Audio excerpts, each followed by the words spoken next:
Boa noite, meus amigos. Queria que você fechasse os olhos mais um momentinho comigo. Senhor Jesus, há um tempo atrás, há mais de 3 semanas atrás, nós...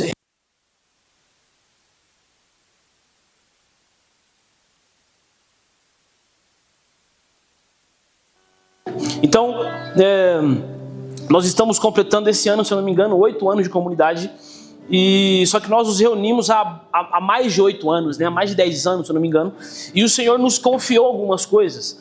E uma das preciosidades que Deus nos confiou foi uma promessa. E o Senhor nos prometeu que a nossa comunidade seria uma comunidade que tocaria fisicamente o sul de Minas. E aí o Senhor começou a nos habilitar para isso, transformando o nosso caráter, transformando quem nós éramos, nos dando conexões com pessoas que nos ajudaram a amadurecer nesse caminho. E o Senhor nos fez cultivar uma comunidade que a coisa mais importante para essa comunidade é se render à voz de Deus e obedecer à voz de Deus.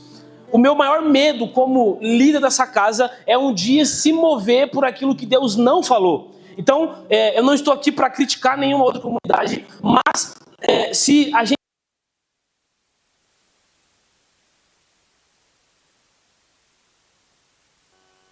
Nós vamos ver claramente igrejas que talvez nem sejam igrejas se movendo simplesmente para encher o banco da igreja, para encher as cadeiras. E aí eu oro para que nós não nos tornemos uma comunidade que se mova para esse tipo de coisa.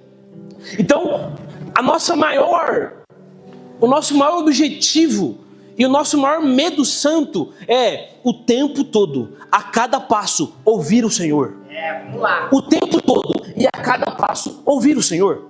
E aí o Lê chegou um dia numa reunião e falou assim: cara, Deus me deu uma mensagem, e essa mensagem é das fontes às cidades, e nós precisamos pregar para a comunidade o que nós somos, quem Deus nos fez, para o que Deus nos chamou. E aí no primeiro domingo dessa série o Lê pregou sobre o movimento apostólico. Por quê, meus irmãos? Nós vamos caminhar por alguns domingos sobre os 5 ministérios e sobre algumas coisas que o Senhor nos entregou especificamente. E aí no primeiro domingo o Lê falou sobre o movimento apostólico. E para quem estava aqui, foi uma mensagem que veio com os 2 pés no seu peito, cara. Se você não saiu daqui queimando por Jesus e amando as pessoas, ou você dormiu, ou você é muito desviado. Se você dormiu, menos mal. Se você é desviado, levanta sua mão que eu falo com você. Tô brincando. Mas o ponto alto da mensagem, eu acho, que foi quando ele falou assim: cara, o coração apostólico, ele tem 2 paixões: Deus e o povo, Deus e as cidades. Então nós fomos batizados nesse amor verdadeiro de queimar por paixão por Jesus.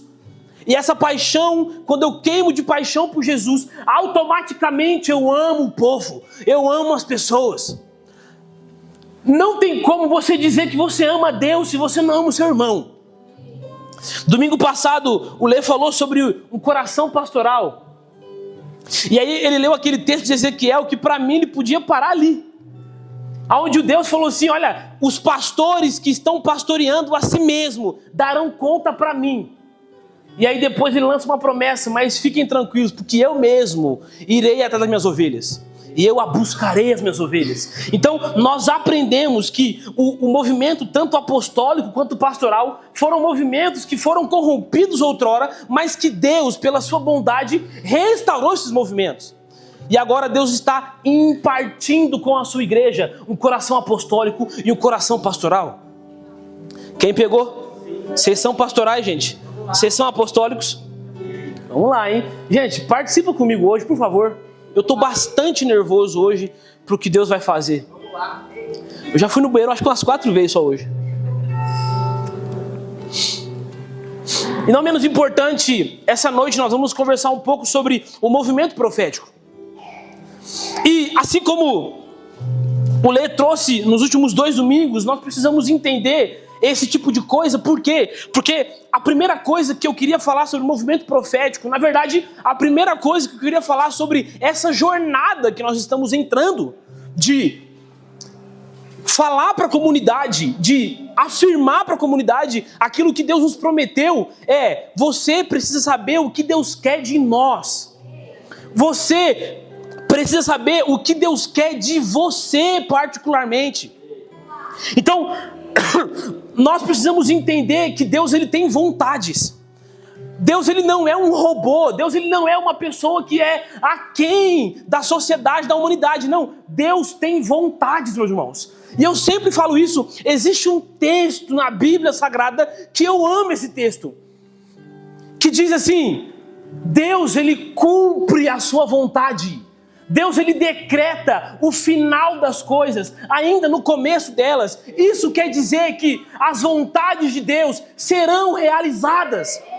Deus, ele não passa vontades. Hoje eu fui na casa de um casal de amigo, e aí a gente passou em frente a umas casas muito chiques assim, e eu falei com a gente: nossa, que vontade de morar aqui. Mas muito provavelmente eu vou passar essa vontade pro resto da minha vida. Se Deus quiser me abençoar, Deus, estou aqui. Mas muito provavelmente eu vou passar vontade, mas Deus não passa vontade. E a primeira vontade que Deus tem é de salvação. Deus, ele deseja salvar o povo. Deus, ele deseja que as pessoas creiam na obra de Cristo Jesus. Por quê? Porque Deus é amor. Aqui, eu tô com orgulho de mim. Deus é amor, gente. Não vou bater em ninguém hoje aqui. Deus é amor, meus irmãos. E Deus é um amor tão inconsequente que ele matou o seu próprio filho. E talvez essa mensagem para mim hoje me toca muito mais, porque eu tenho uma filha e eu nunca mataria minha filha por alguém. Mas Deus, na sua infinita bondade e misericórdia, um dia olhou para o Dade, que é um desgraçado pecador, e disse: eu matarei meu filho por ele. Deus não passa vontade, e a vontade de Deus é salvar o povo, salvar o máximo de pessoas possíveis. Então, essa é a primeira vontade de Deus. A segunda coisa que nós precisamos entender é qual é a nossa participação nessa vontade de Deus. Porque, meus irmãos, o reino de Deus, ele é tão maravilhoso que não é um reino que está completamente pronto.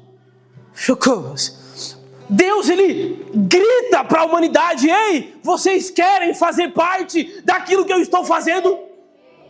Então, nós precisamos entender qual que é a minha participação. Deus, ele faz um convite. Deus, ele faz um convite para que a gente faça parte da execução dessa grande vontade de Deus. E aí, beleza, como é que Deus faz isso? Como é que Deus, ele me convida a participar? Deus, ele, na sua infinita bondade, pegou um ser humano que, meus irmãos, não se ofenda, mas para Deus o ser humano não prestava para nada. As Escrituras nos dizem que, comparado a Deus, nós somos como insetos. Só que Deus, ele pega essa humanidade e derrama dons, e dá habilidades espirituais, e dá presentes celestiais. Então, de repente, você que não prestava para nada, hoje profetiza. Você que não prestava para nada, hoje pastoreia. Você recebeu um coração onde Deus está te transbordando de dons espirituais. Então, Deus, ele te faz um convite e te habilita. Te faz um convite e te capacita. E aí eu queria conversar rapidamente sobre as 3 vozes de Deus, as 3 vontades de Deus. Porque nós precisamos entender, você precisa, talvez, não sair daqui hoje com isso, mas entrar no seu quarto, fechar a porta do seu quarto. Deixa eu te falar uma coisa. Na verdade, nós precisamos fechar a porta dos nossos amores rivais e descobrir o que Deus quer de nós. Então, talvez, não é que Deus não está falando com você, meu irmão, é que você tem tantos amores rivais que você não ouve mais a Deus. Então, Deus tem 3 vontades, Deus tem 3 vozes. A primeira voz de Deus é a voz para todo mundo. Então, Deus deseja que todos nós façamos parte de expandir o reino dele. Então, existe uma expansão do reino. Existe nesse momento batalha espiritual acontecendo agora. E a vontade de Deus é que todos nós aqui presentes nesse salão façamos parte da expansão do reino de Deus. A segunda voz de Deus é a voz para uma comunidade. Então, ok, Deus, o Senhor tem uma vontade para toda a humanidade, mas qual é a sua vontade para a nossa comunidade? Como que a nossa comunidade, como que eu falei CC, como que a CMD vai trabalhar para expandir o reino de Deus? E posso te falar uma coisa, se você está nessa casa há 2, 3, 10 anos, uma semana, e não sabe qual é a porção da sua casa, talvez te falte intencionalidade. E a terceira vontade de Deus, ou a voz de Deus qual é a voz de Deus para você individualmente? O que Deus quer de todos? O que Deus quer da nossa comunidade? E o que Deus quer de mim? O que Deus quer de mim? Então talvez você está aqui e você até crê que o reino precisa ser expandido. Você fala, não, realmente, cara, Deus ele precisa salvar o povo. Não, realmente, tá certo, Gi. Ou você diz, não, realmente, a CMD ela precisa expandir o reino com a sua porção, com a sua cultura, com aquilo que Deus deu para vocês. Mas talvez você está perdido, tipo assim, mas o que Deus tem para mim? Como que eu vou colaborar com a minha comunidade que está colaborando com aquilo que Deus quer para todos? Então Deus ele está desesperado, meus irmãos, desesperado para comunicar com cada um aqui a vontade individual de Deus para vocês. Vamos lá. E o problema, meus irmãos, é que quando a gente não entende qual é a vontade de Deus para nós não permanecemos queimando. Nós não conseguimos permanecer queimando. Quando eu não entendo o que Deus quer para mim, eu sou como alguém infantil que qualquer vento de doutrina me leva. Então um dia você está tipo assim, não, porque a vida é ganhar dinheiro e abastecer a minha família.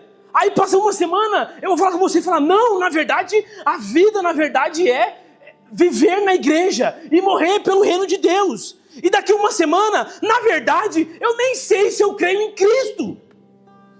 Porque falta de ouvir a voz de Deus. Quem não ouve não permanece. Quem não descobre não permanece. E o problema é que você acha que Deus ele vai abrir os céus agora, vai mandar um anjo e vai falar, Cleverson, é o seguinte, é assim, assim, assim, assim. Nós perdemos o aspecto de fazer violência aos céus. Nós precisamos pegar como pedras espirituais e tacar nos céus, até que eles se abram. A Bíblia diz de um homem que um dia vendeu tudo o que tinha porque encontrou o tesouro precioso. Mas ela não fala que ele estava andando e tropeçou no tesouro. Não, eu achei. Só acha quem procura. É isso, vamos lá. Vocês estão comigo? Então, quem não descobre, quem não caça, quem não cava, quem não tem essa revelação, não permanece. Provérbios 29, 18. Você pode pôr para mim na NAA?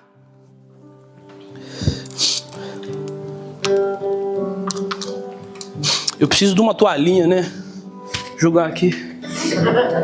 Não havendo profecia, o povo se corrompe, mas o que guarda a lei, esse é feliz. Meus irmãos, a Bíblia nos garante que sem visão, sabe essa palavrinha aqui, ó, profecia, no original é visão. Então, não havendo visão, o povo se corrompe. O problema, meus irmãos, de você não entender qual que é o seu objetivo individual, é que se instala na igreja o espírito do quebra-galho. Meu Deus. Então, um dia você tem certeza que você é da adoração. Aí daqui um mês você é da palavra. E aí daqui um mês você é da faxina. E daqui um mês você nem está aqui na igreja. Por quê? Porque você recebeu o espírito do quebra-galho.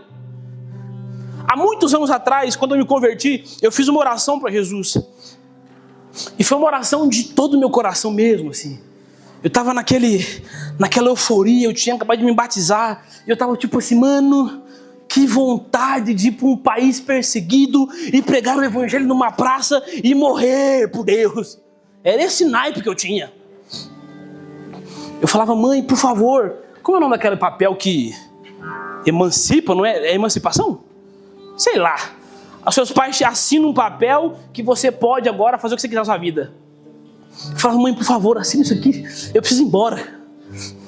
E aí, nesses dias, eu orei assim, falei, Senhor, eu quero ser usado, Deus. Eu quero que o Senhor me use, e não importa aonde for. Deus, desse jeito, eu quero ser como um bombril. 1001 utilidades. E por um tempo eu fui fiel a essa palavra, e Deus conhece o meu coração. Só que de um tempo para cá, Deus falou assim, Gi, será que você pode ser objetivo comigo? Será que você pode quebrar galho no reino de Deus e fazer uma coisa só? Meus irmãos, no reino de Deus não existe quebrar galho. Existem homens e mulheres que entenderam a sua vocação e vão morrer por isso. E vão morrer por isso, vão dar a vida por isso. Quem está comigo?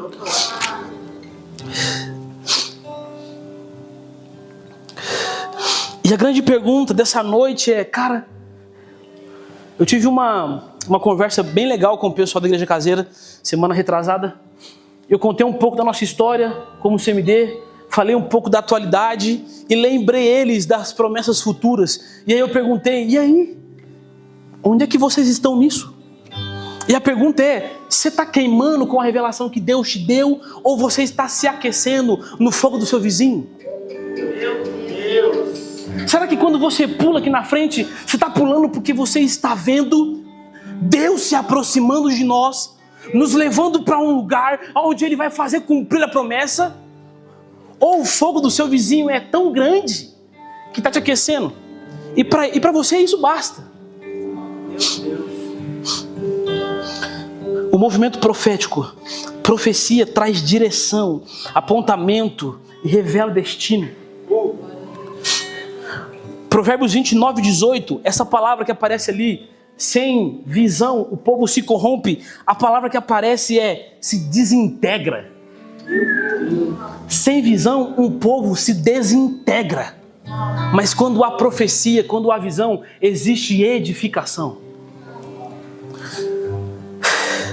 E aí, falando um pouco sobre o movimento profético, se vocês olharem para a história, vocês vão perceber que por um tempo, por um longo tempo, na verdade, a igreja ela se afastou desse dom. Ela se afastou desse mandamento do Senhor. Ela se afastou das profecias e começou a quase uma caça às bruxas com os profetas. Então, por que nós nos afastamos disso? E eu queria explicar para vocês. Nos anos 80, 90, 2000, os 5 ministérios, eles começaram a ser pregados de novo. Deus ele começou um avivamento nos Estados Unidos e na Europa, onde a ênfase de novo era fogo, fome por Deus, avivamento, os 5 ministérios atuantes na igreja. Então por muito tempo na Europa e nos Estados Unidos, esse movimento começou a ser reacendido. E aí passou um tempo, isso veio para o Brasil. E aí isso desagou em movimentos como, por exemplo, adoração extravagante. Nos anos 2000, na Lagoinha de BH, houve um movimento muito forte do Espírito. Só que, estudando um pouco sobre isso, eu descobri que esse movimento, ele teve nos seus bastidores homens completamente proféticos. Então nomes como Mike Shea, Dan Duke, Gregório McNutt, eles vieram para o Brasil, começaram a servir as igrejas e o fogo do Senhor começou a se espalhar de novo. Só que aí então, a gente começou a de novo encarar a profecia como um mandamento do Senhor, mas tinha um problema. Não havia protocolo, não havia direcionamento, não havia alguém maior que falava assim, mano, você está viajando. Olha, isso aí que você falou, eu acho que foi a feijoada que você comeu ontem.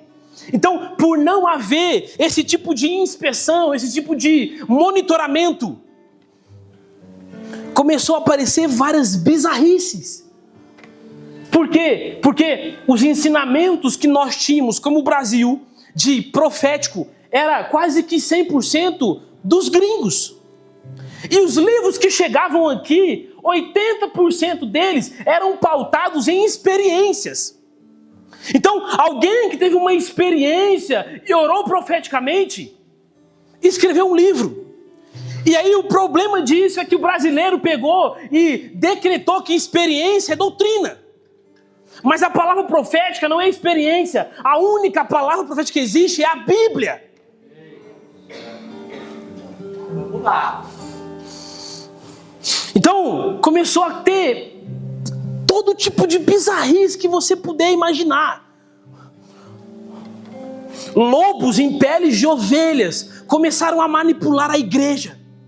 Começaram a usar o dom profético, o dom da vidência, para ganhar dinheiro. Esses homens começaram a manipular a igreja, numa manipulação emocional, espiritual, financeira.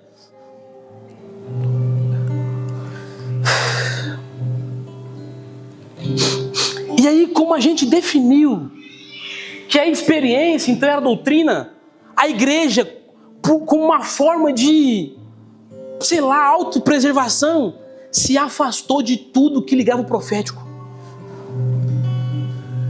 E tudo que era de ruim, expressões que começou a aparecer, adoração profética, dança profética, palavra profética, e aí tudo que é esquisito era profético. Água profética, lencinho profético. Nós começamos a negociar aquilo que Deus nos deu. E aí a igreja, ao invés de ser sábia e consultar as escrituras, fez aquilo que Paulo falou para a gente não fazer. Nós apagamos o Espírito.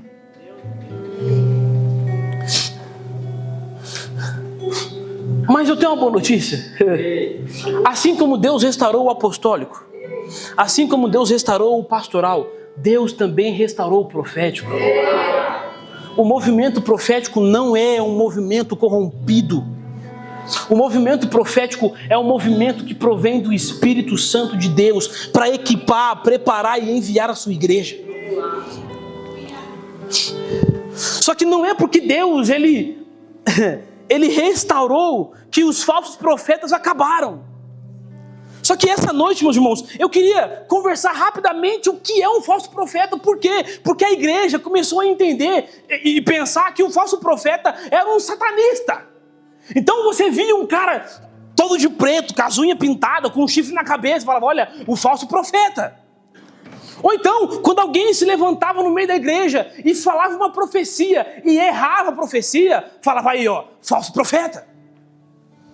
Mas deixa eu te contar uma coisa. A maior referência, presta atenção nisso daqui, a maior referência de falso profeta na Bíblia é Balaão. E ele nunca errou uma profecia. Meu Deus! Eu vou te contar uma lista do que a Bíblia fala sobre Abraão. Desculpa, Abraão não, Balaão. Abraão é de Deus. A Bíblia diz que Balaão, ele tinha os olhos abertos para o invisível. Ou seja, ele tinha visão aberta. A segunda coisa é que ele conhecia a voz de Deus. Nossa, meu Deus! A Bíblia diz que o Senhor colocava palavras na boca de Balaão.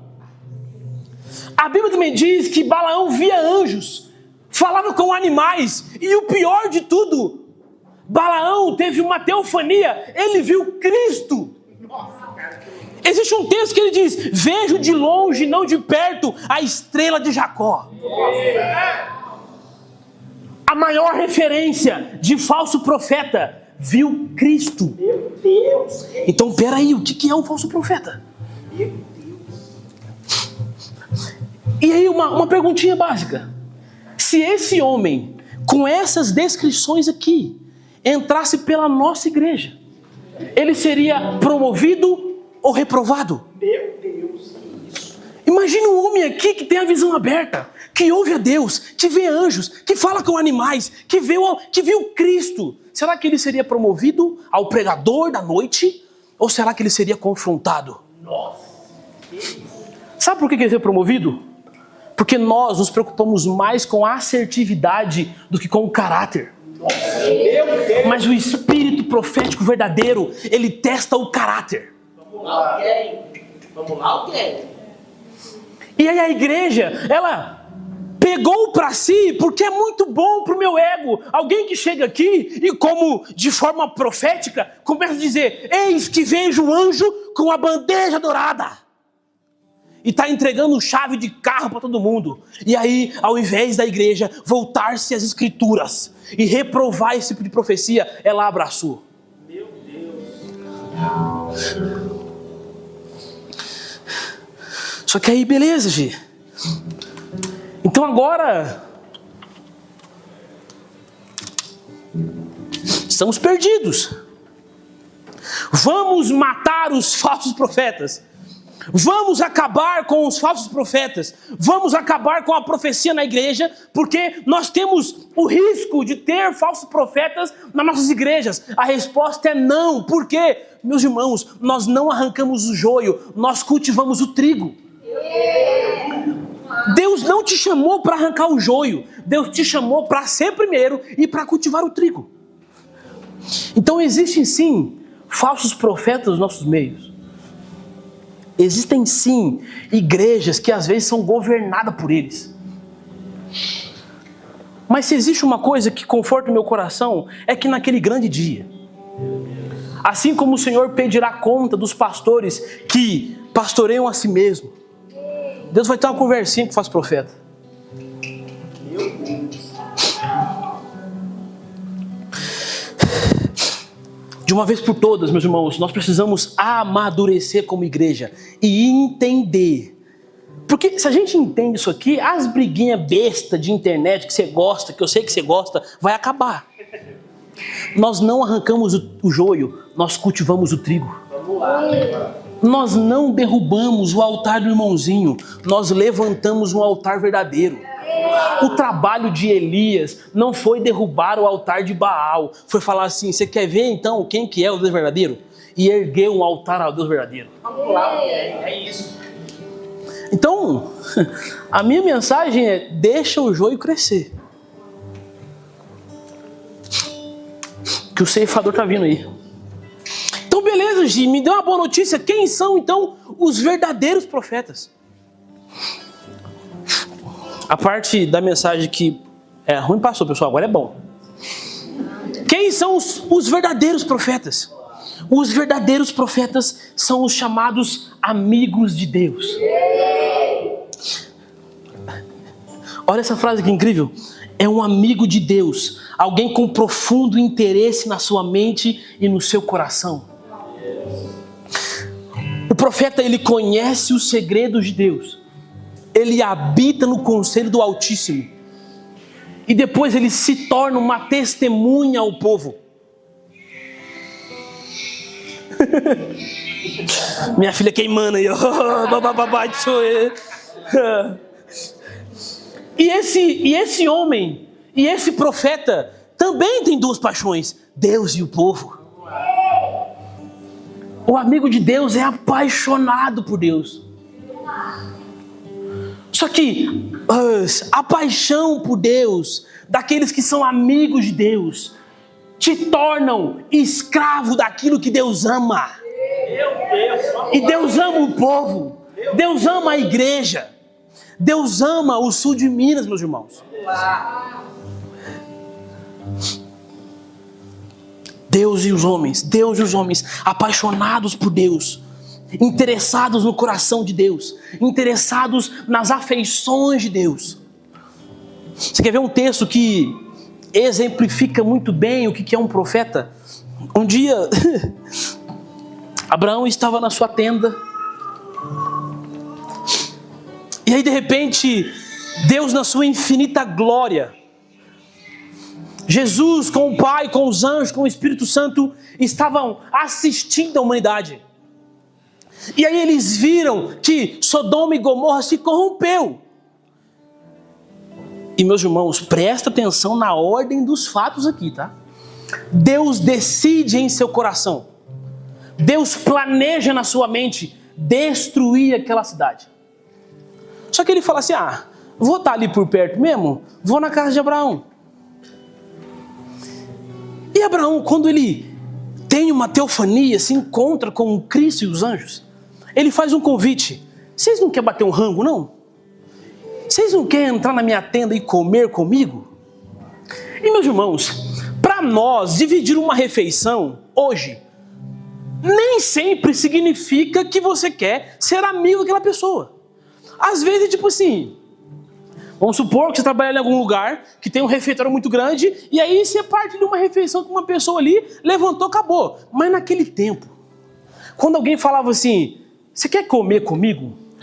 Traduzindo, era assim, você quer ser meu amigo? Meu Deus.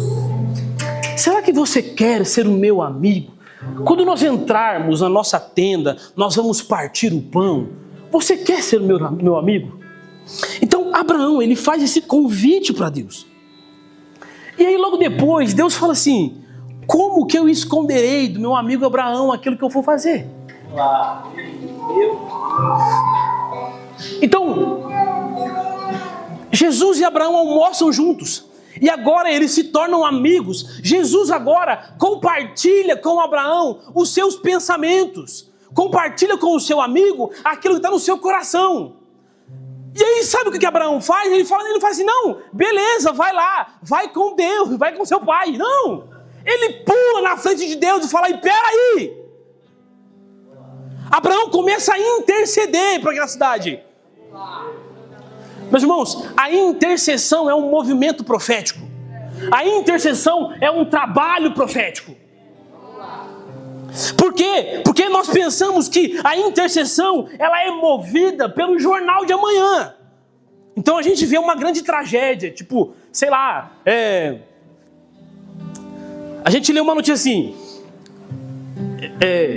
não sei quantas crianças foram abusadas esse ano. E aí você começa a interceder, como se a fonte da intercessão fosse o jornal. Mas a fonte da intercessão é a mente e o coração de Deus. É a mente e o coração de Deus. Então Abraão, sabe o que Abraão faz? Abraão começa a negociar uma cidade com Deus. Então pega isso, os amigos de Deus amam as cidades. Os amigos de Deus negociam com ele as cidades. Meu Deus, vamos lá. Então, ser profético é ser amigo de Deus, é ter interesse na sua voz, é buscar constantemente a sua voz e depois que descobrir, se colocar à disposição do povo. É aqueles que gastam as suas vidas para testemunhar o que ouviram, para testemunhar aquilo que ouviram. Meus irmãos, existe um tempo sobre nós de voltarmos a ouvir a Deus. Ouvir a Deus de verdade, sabe? Cara, faz quanto tempo que você não entra no seu quarto e ouve a Deus de verdade? Vamos lá. Vamos lá.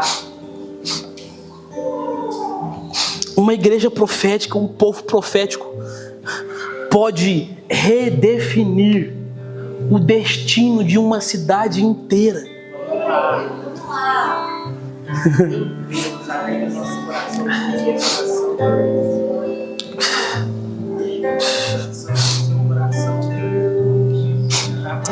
E como eu disse, Deus ele nos convida para esse lugar.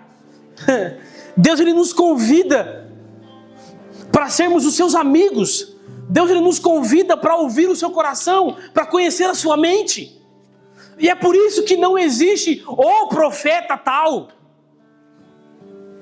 Não existe o fulano ali que é o profeta da nação, não. Nós somos uma comitiva profética. Por quê? Porque Deus está nos chamando para conhecer o seu coração e a sua mente.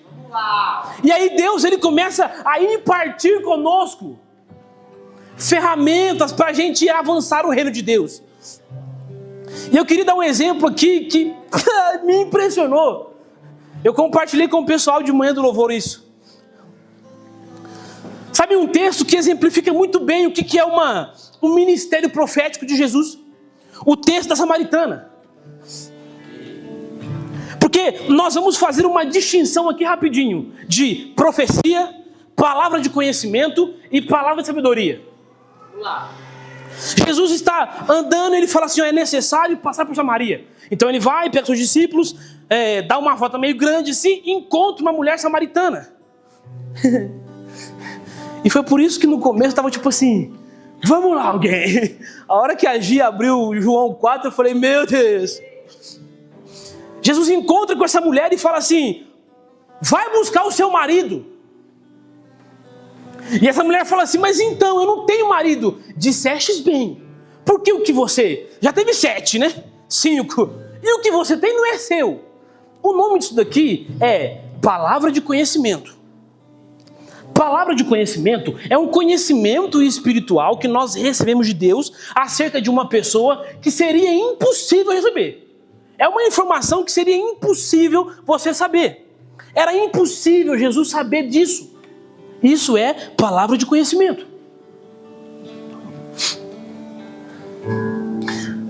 Então, a palavra de conhecimento é a sua situação atual daqui para trás. Tudo bem, gente? Momentinho aula aqui do sermão.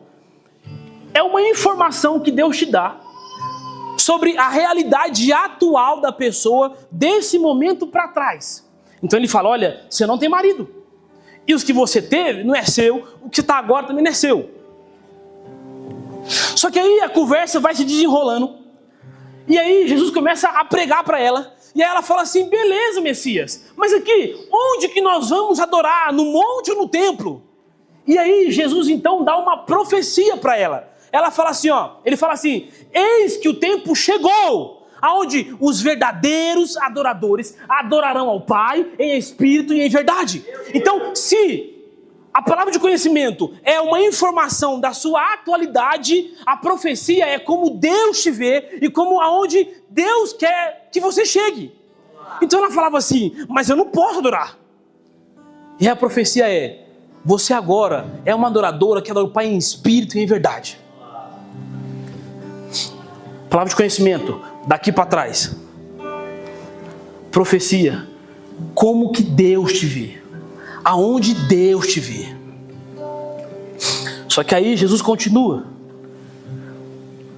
E aí ele vai dar uma palavra de sabedoria. Ela fala, é para adorar o Pai em espírito e em verdade? É para eu me converter? Parece que o senhor não conhece a minha vida? Como que eu vou fazer isso? Aí a palavra de sabedoria é, aquele que beber de mim nunca mais terá sede. Palavra de conhecimento, daqui para trás, é a sua situação atual. Profecia, como Deus te vê, aonde Deus quer que você chegue. Palavra de sabedoria, é como você vai chegar nesse lugar. Então Deus está nos capacitando, meus irmãos, com ferramentas proféticas. Com ferramentas que nós vamos ter palavras de conhecimento sobre as pessoas nas ruas. Vamos lá. Palavra de conhecimento aponta para o atual, mas a profecia aponta para o ideal. Sabe o nosso problema? É que nós chegamos na igreja ou na vida de algum irmão e nós vemos a sua situação atual e a gente se conforma. Mas a profecia aponta para o ideal. Alguém profético é alguém que não se conformou com o atual, mas está buscando o ideal. Então, o atual é, você senta na terceira música. O ideal é, um dia a igreja vai explodir em adoração 100%.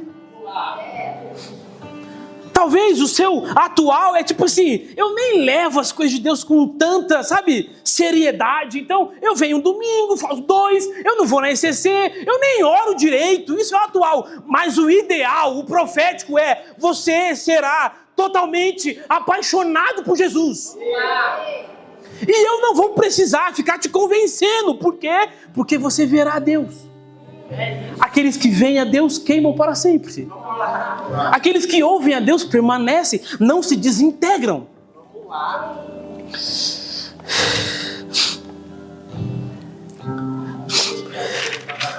E essa na minha opinião, foi o melhor texto que eu vi Jesus sendo profético. Porque ele chegou com o pé no peito. Adúltera. Você está pegando o marido dos outros. Só que ao mesmo tempo que Jesus chega com o pé no peito, ele revela como Deus a enxerga. E também dá um caminho para ela seguir. Se você beber de mim, você será salva. Profeta não é aquele que tem um espírito crítico. Profeta não é aquele que é um carrasco chatão. Profeta não é aquele que fica tipo assim, sempre destruindo tudo que vem pela frente. Mas a igreja não vai para frente. Mas a igreja não ora. Mas a igreja não vai. O trabalho profético, meus irmãos, ele se resume em duas palavrinhas. Instrução e edificação. Vamos lá, repete comigo. Instrução e edificação. O ministério profético, ele trabalha no como. Como faremos? Existem alguns exemplos de Paulo sendo profético. E Paulo não era só profético quando ele chegava na igreja e quebrava o pau com os caras, não. Paulo era profético quando ele falava assim, olha, não apagueis o espírito. E logo depois ele dava o como.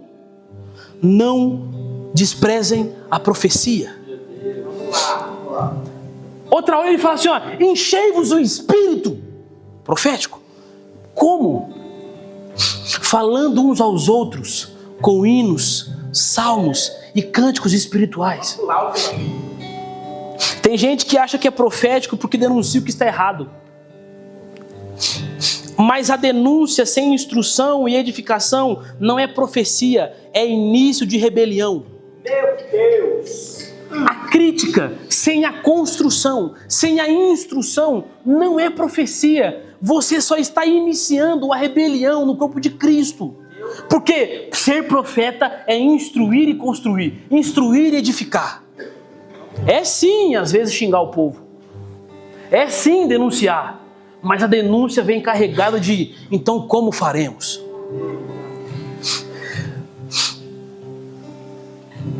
E a grande pergunta que eu queria deixar aqui é, e aí? Nós seremos a voz da rebelião? Ou nós seremos a voz da edificação do sul de Minas? Vamos lá. Será que nós vamos ficar gritando aos quatro cantos que, ai, que povo idólatra! Ai, que povo religioso! Ai, que igrejas vazias do Espírito! Isso não é ser profético. Isso é ser chato mesmo. Sem proveito nenhum para o reino de Deus. Profeta é aquele que identifica o errado e constrói o certo. Vamos lá, o que é? Identifica o errado. Ser profético, meus irmãos, é isso aqui, ó. Nossa, tá errado. Deixa eu ligar pro pastor e falar, ô pastor, você não vai vir aqui ver? Não, não é isso não. É tipo assim, nossa, eu vou entrar no conselho do Altíssimo agora. No lugar da habitação do trono de Deus. Aonde a mente e o coração de Deus é revelado para os amigos de Deus. E aí depois que eu recebo essas revelações, depois que eu sou marcado pela paixão por Deus e pelo povo, eu saio e agora eu me torno um testemunho do ideal. Vamos lá. Meu Deus. Eu me torno um testemunho, meus irmãos. A CMD será levada para ser um testemunho do ideal. Meu Deus, é isso. Nós seremos chamados amigos de Deus. Vamos lá. Eu vejo algumas pessoas aqui com a seguinte descrição sobre as suas cabeças. E a sua voz é conhecida nos céus.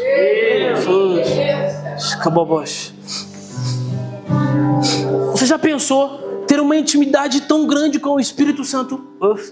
Ter uma intimidade tão grande com Deus, que quando você fala, o céu te reconhece. Não é uma voz estranha. Não é uma voz de petição. Não é uma voz de murmuração. Não é uma voz dizendo, Deus, será que você pode arrumar a bagunça da minha vida? Deus, será que você pode abençoar o meu filho? Deus, será que você pode me dar um emprego novo? Deus, será que você pode encher a minha igreja de membros? Não. Os amigos de Deus conhecem a mente de Deus, conhecem o coração de Deus e agora gastam as suas vidas clamando por aquilo que Deus clama. Existe um chamado de Deus para essa noite, e o chamado é: tem alguém aqui que quer ser meu amigo? Tem alguém aqui que quer conhecer o meu coração?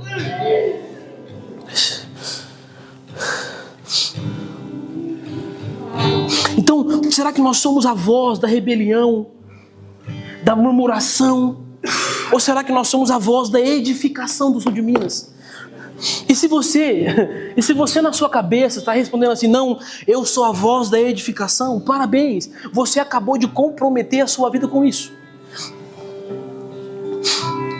Você acabou de comprometer a sua vida e você vai ter que gastar toda a sua vida por essa revelação.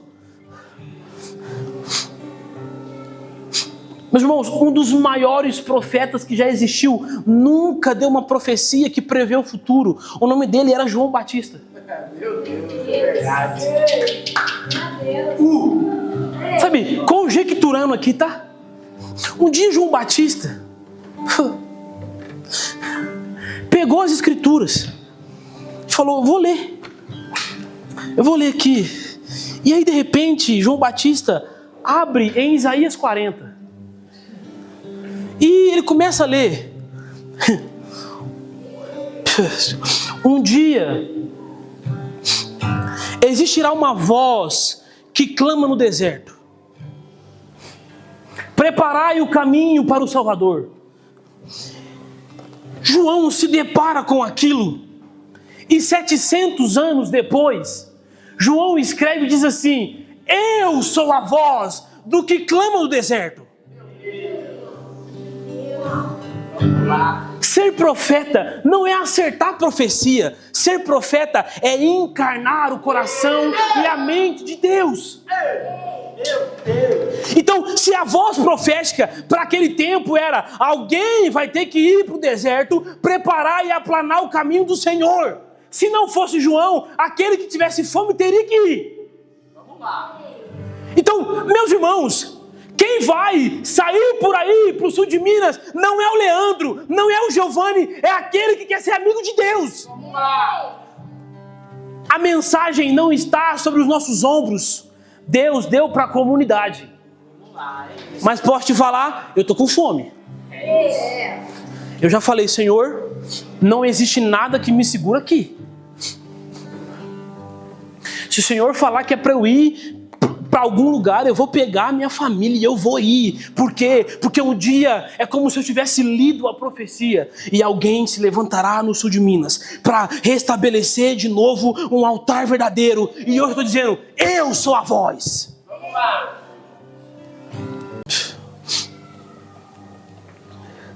Nós somos a voz, meus irmãos.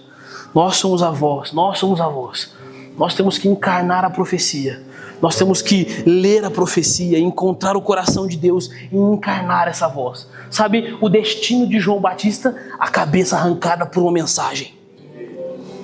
Quando João Batista decide encarnar a mensagem, ele começa a traçar uma linha no chão e ele definia o que era profano e o que era sagrado, segundo o coração de Deus. O que era profano e o que era sagrado, segundo o coração de Deus. E por isso ele morreu. Por isso ele morreu. Será que tem coragem, mano, de pedir para Deus uma mensagem que te faz morrer? Meu Deus, dá pra esse coração. Abre comigo. Amós, capítulo 3, versículo 7.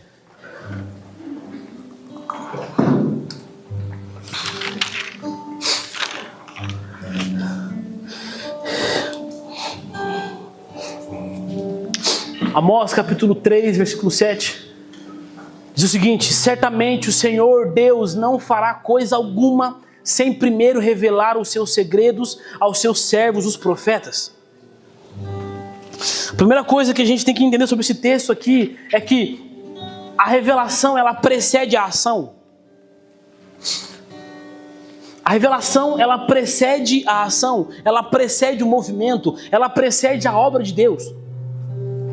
E se nós quisermos fazer parte daquilo que Deus está fazendo, a gente precisa entender como é que Deus age na história. Como é que Deus se move na história.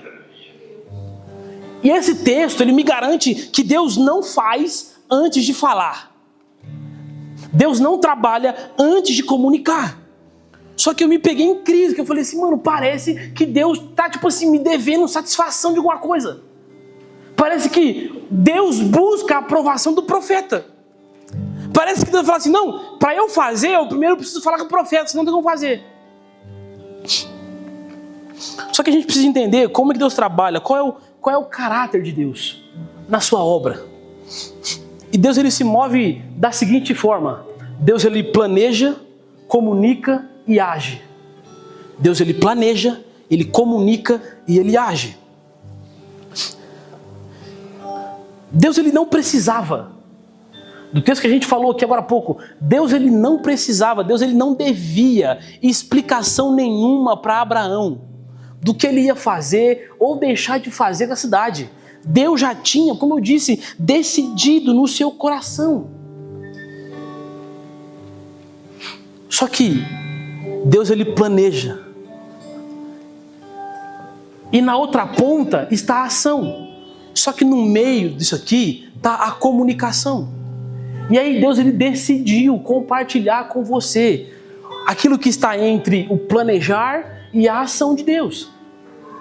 Então, por exemplo, Deus, ele decide castigar e trazer juízo sobre a terra com o dilúvio. Só que aí ele comunica para Noé, porque Deus planeja, comunica e depois age. Só que se a gente olhar para a história de Noé, Noé só começa a construir, só começa a construção depois da revelação. Noé só constrói depois da amizade. Por quê? Deus não quer produção, Deus quer atenção. Deus não comunicou com Abraão porque Deus precisava da produção, da intercessão de Abraão. Deus queria a atenção de Abraão. Deus não comunicou com Noé o dilúvio porque Deus precisava de uma arca. Deus queria a atenção de Noé.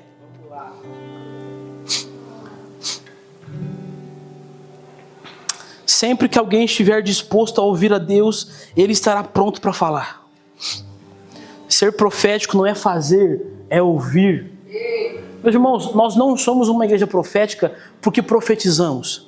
Somos porque ouvimos a Deus. Vamos lá. Somos porque ouvimos a Deus. Nós temos que parar.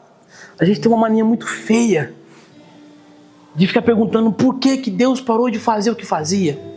A pergunta é por que nós paramos de ouvir a Deus como os nossos antepassados ouviam? Vamos lá. Por que paramos de habitar o conselho do Altíssimo? E aí o grande problema é que quando nós paramos de ouvir a Deus, nós não paramos de trabalhar para Deus. Nós interrompemos a relação, mas não finalizamos o trabalho. Então tem muita gente se dizendo profeta, já perdeu a amizade com Deus, mas continua trabalhando para Deus. Esse foi o problema de Adão. Sabe o que Adão, ele intrinsecamente queria quando ele comeu do fruto? Adão, ele queria a capacidade de dominar, sem o processo constante de comungar. Adão, ele queria dominar, ele queria governar, ele queria fazer aquilo que Deus mandou ele fazer. Mas com o fruto, ele ganhou capacidade de fazer aquilo que Deus mandou fazer sem Deus. Então, ele interrompe a amizade, mas não interrompe o trabalho. Mas aquilo que te habilita, Aquilo que te habilita a fazer o que Deus pediu não é a sua capacidade, é a amizade. E eu queria liberar uma palavra agora. Tem gente aqui que fala assim: eu não tenho capacidade para fazer o que vocês propõem. Mas, meus irmãos, nós não fazemos segundo a nossa capacidade, fazemos segundo a nossa amizade com Deus. É isso. Sabe, quem ganha destaque na CMD, de pregar, de cantar, de ir, não é aquele que sabe muito, é aquele que conhece muito. Vamos lá.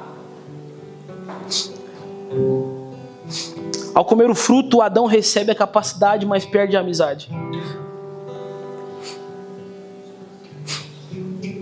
E aí a gente fica nessa briga, capacidade e amizade. Aí um dia você é muito amigo de Deus, aí outro dia você é muito capaz. E é por isso, ó o merchan, hein, Leandro? É por isso que o slogan da nossa escola é fundamento e afeição. Por quê? Porque afeição sem fundamento é só emoção. Meu Deus. Mas fundamento sem afeição é religiosidade. Meu Deus, vamos lá. É por isso que nós estamos fundamentados em fundamentos e afeições. Fundamentos e afeições. Vocês estão comigo? Sim, vamos lá. O chamado para essa noite, meus irmãos, não é venham e vamos expandir o nome da CMD. O chamado de hoje é muito simples. Você quer ser amigo de Deus? Vamos lá. Será que você quer gastar a sua vida por uma obra que quem te mostrou foi Deus? E sabe, eu estou encerrando a mensagem e eu não vou ficar, apelando com frases de efeitos para você vir aqui e receber oração. Porque se o convite do próprio Deus te chamando para ser amigo dele e conhecer a sua mente e o seu coração não for suficiente, nada que eu fale aqui vai ser.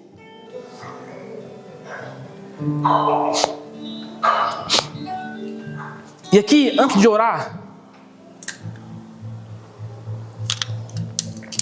o Senhor me deu duas palavras específicas para nós essa noite. A primeira palavra, quando o Lê pregava, não sei se foi no primeiro ou no segundo sermão, o Senhor me deu uma visão. E era como se eu visse um homem andando por cidades.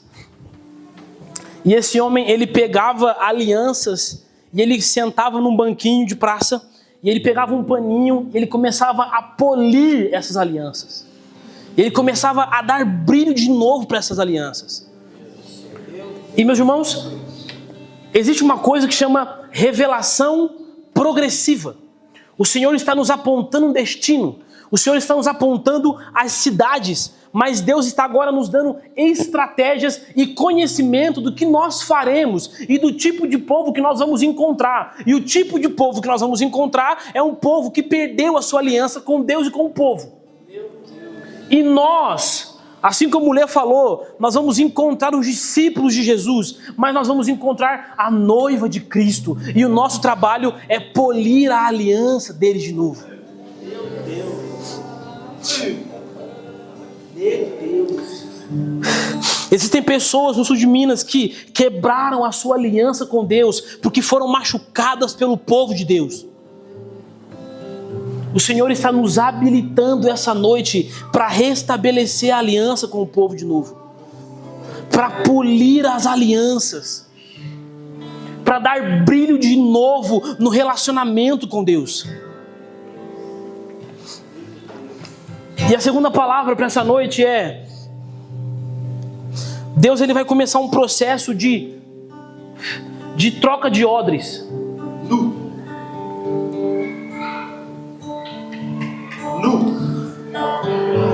E o odre novo para essa noite não é o odre da unção, não é o odre da capacidade, não é o odre da intelectualidade, não é o odre de livros, é o odre da amizade. Porque aquilo que Deus está para derramar só será suportado por homens que são amigos de Deus. Então, se você puder, fique de pé comigo. Comece a entrar em espírito de oração.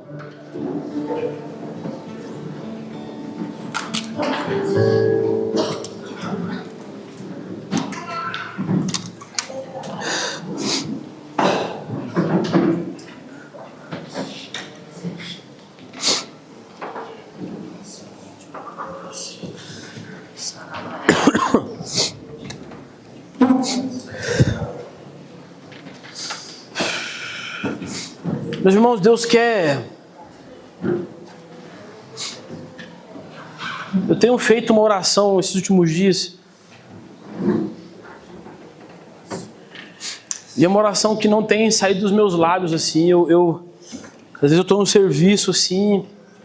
E aí o Leandro até falou, mano, você está falando sozinho aí? E eu tenho orado, Deus, possua o meu corpo, Deus. Me possua por inteiro, Deus. Quebre de uma vez por todas os meus amores rivais, Senhor. Eu não quero disputar o meu coração com mais ninguém. Eu quero te dar o meu coração, Senhor.